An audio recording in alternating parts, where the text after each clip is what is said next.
Hi, welcome back to Everyday Behavior. During this video, I'm giving some specific parent tips on how to address school refusal.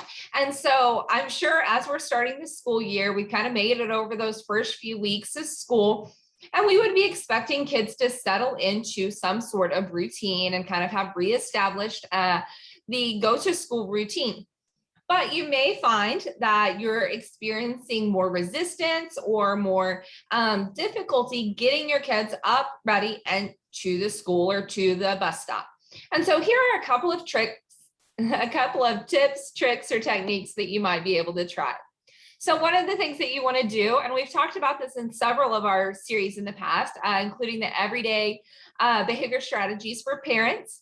But the first thing that you want to do is create consistent routines in the morning and at bedtime. You want to have these key anchor points about as soon as kids get up, what is the routine every morning? And right before they go to bed, what is their routine?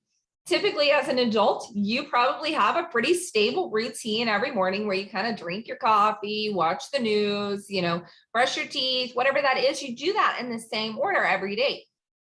But we really want to make sure for kids that we establish and clearly explain to them what the routine is. And one thing that you want to do is you want to use something that we call behavioral momentum, where every step leads to the next, and you kind of get started and get rolling, kind of like a snowball effect. And so one of the ways to do that is to have your consistent morning routine.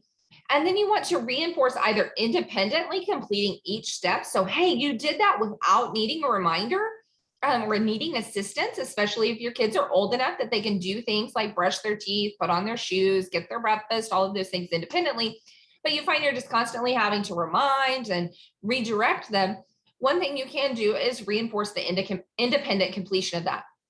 Another thing that you can do is if you're providing more support, or if you notice you have a lot of meltdowns in the morning, you can reinforce completing all of the routine or maybe 8 of the 10 steps calmly without having any kind of behavior outbursts.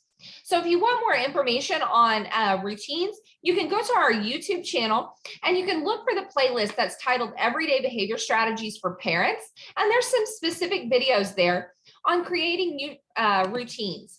Here's an example of a routine. This is very similar to my own daughter's routine in the morning, but she wakes up, she goes potty, she gets dressed, we brush her teeth, we brush her hair, she comes downstairs and eats her breakfast.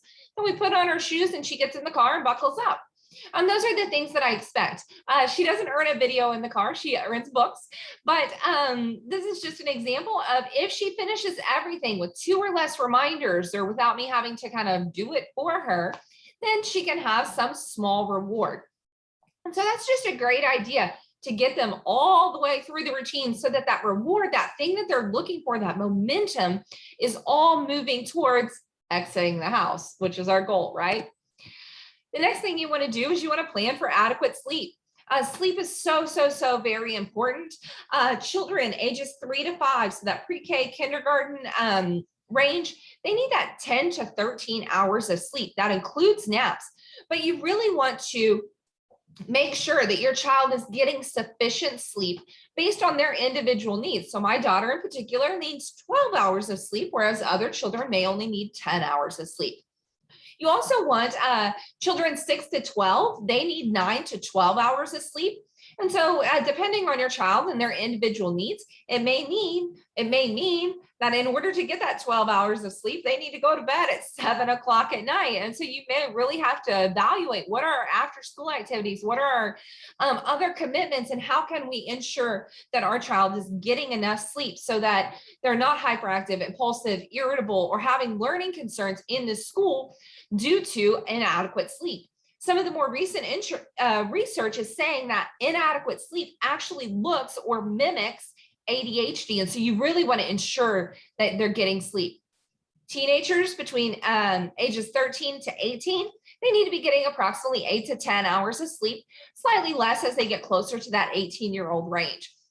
So teenagers are in this phase where they're staying up all night, wanting to sleep all day, but that's really not what's in their best interest. And so how can you really work with them to get that sleep routine worked out? If you have concerns about sleep, really talk to your pediatrician about those concerns.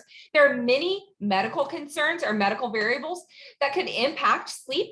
And so it's important to have that conversation with your pediatrician if you worry that your child is taking too long to fall asleep, they're not sleeping through the night, they're waking up and having difficulty falling back asleep, or they're just chronically irritable. That's another thing that you can talk to your pediatrician and say, I think maybe they're just not getting enough sleep. Can we get a referral to either ENT or a sleep study or something to figure out what's going on? Here again are our American Academy of Pediatric sleep recommendations. So the next thing that you want to do is you really want to look at reinforcing school attendance. So you want to provide a reinforcer for arriving to school on time. And so it's really important if you're struggling with that school refusal, you really want to look at how can we reinforce arriving to school at the designated time, and whatever time that is for you based on your work and other kids' drop-offs. So it's not necessarily before the school bell rings, but it's at the time that you as a family have designated. And so there are days where things happen. And so you don't want to reach perfection, but you want to look at 80%. So 4 out of 5 days arriving on time. Also, you may look at providing a reinforcer for attending the whole day. So if you have a child who chronically calls and is sick, has a tummy ache, or gets in trouble and gets sent home, you may provide a reinforcer at home for attending the whole day for 4 out of 5 days. I encourage you to go back and watch our series on YouTube on reinforcement and bribery versus reinforcement, and how you can really build in that reinforcement and increase or improve the reinforcers that you're giving. It does not have to be food, and it does not have to cost money. Another thing to work on is reinforcing the completion of homework assignments. This really requires a partnership between you and the teacher, but you want to provide a 5-minute break while you're doing each assignment. So you can provide those breaks built into the homework so that they're not coming home from school and then having to do another 2 hours of homework straight. Even in the school day, there are breaks built into the day. And so we want to make sure that we're providing those movement breaks or those brain breaks, just where they can kind of rejuvenate to come sit back down. Sometimes I need to go get me a cup of coffee and come right back, or I check my phone before I get started. And so how can you build in those 5-minute breaks to keep that momentum going? Can you play a game after completing assignments? So first do your homework, then we'll play a game, then you can have your electronics, then you can have your cell phone. So really work on that first then strategy of first completing the homework, then accessing those most preferred rewards. If your child needs a break coming home from school, you can have a break, but just make sure that that break is not their most preferred activity. So you don't want to come straight from home or straight home and then let them get on electronics, because then it's going to be hard for them to transition from the electronics to homework. And then they lose that motivation. They've already had their electronics, so there's less motivation to get it back. And so really work on how can we structure this so that we have a little break, get some rest, kind of clear our head, eat our snack, whatever that is, get our homework done, and then have all evening for those highly preferred or most preferred reinforcers or extracurricular activities. So thank you again for watching this series. I hope this gave you some ideas to make your life a little bit easier and reduce that struggle or reduce that fight that we often find as parents in encouraging and motivating our kids to get to school on time and to do their homework and to wake up and get ready and all of those things. For more information, follow us on Facebook or on YouTube at Everyday Behavior with Dr. Mary Ann, or you can visit our website at www.everydaybehaviors.com. Thank you. Bye.